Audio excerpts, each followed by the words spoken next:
छत्रपति शिवाजी की कथा। सूत जी बोले, उस समय देव पक्ष की वृद्धि करने वाले सेवाजय छत्रपति शिवाजी नाम के एक राजा हुए, जो महाराष्ट्र में उत्पन्न हुए थे तथा युद्ध विद्या में विशारद थे। उन्होंने उस दुराचारी को मारकर उसके पुत्र को वह स्थान दे दिया। फिर वे दक्षिण देश में चले गए। आलोमा नाम के उसके पुत्र ने 5 वर्ष तक राज्य किया और वह भी दिवंगत हो गया। तालन के कुल में बलवान मलेच्छ फलरूष हुआ। उसने मुगल कुल का नाश कर 10 वर्ष तक राज्य किया और अंत में वह शत्रुओं से मारा गया। उसका बेटा महमद हुआ। उसने 20 वर्ष तक राज्य किया।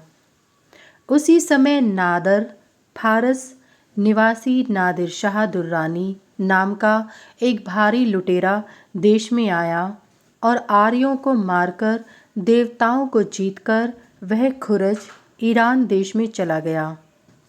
महमद का पुत्र था महामत्स्य। उसने अपने पिता के स्थान को ग्रहण कर 5 वर्ष तक राज्य किया। तालन वंश में उत्पन्न दुष्ट महामत्स्य महाराष्ट्रियों द्वारा मारा गया।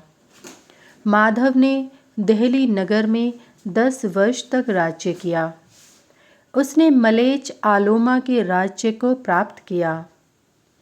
उस राष्ट्र में अपने देश में उत्पन्न अनेक राजा हुए। देश देश में ग्राम में रहने वाले बहुत से राजा हो गए। प्राय कोई चक्रवर्ती सम्राट नहीं रहा।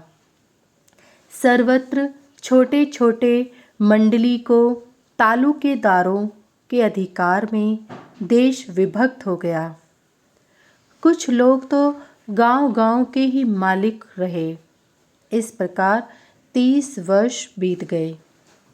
इसके बाद सभी देवगण कृष्ण चैतन्य के पास आए।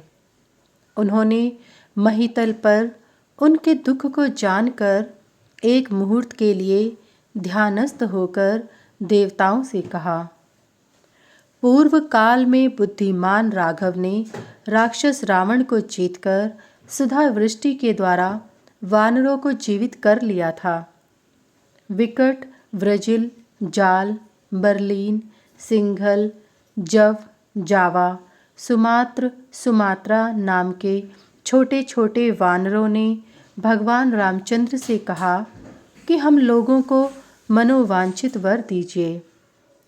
दाशरथी राम ने उनके मनोरथों को जानकर रावण के द्वारा देवांगनाओं से उत्पन्न कन्याओं को वानरों को प्रदान किया और प्रसन्नचित हो वानरों से कहा कि जालंधर द्वारा निर्मित आप लोगों के नाम से जो द्वीप होंगे उन द्वीपों के आप लोग राजा होंगे और ये आप लोगों की रानियां होंगी।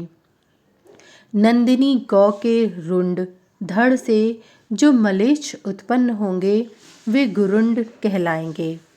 उन्हें जीतकर आप लोग श्रेष्ठ राज्य प्राप्त करेंगे। यह सुनकर हरि को नमस्कार कर आनंद पूर्वक वे सभी द्वीपों में चले गए।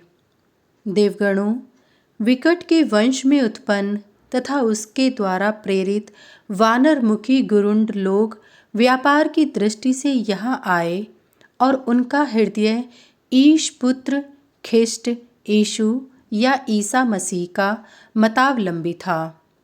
वे सत्यव्रती, कामजित, क्रोध रहित और सूर्यपरायण हैं। आप लोग वहाँ रहकर उनका कार्य करें। यह सुनकर देवता सूर्य की आदर पूर्वक अर्चना कर कलिकाता कलकत्ता में आ गए।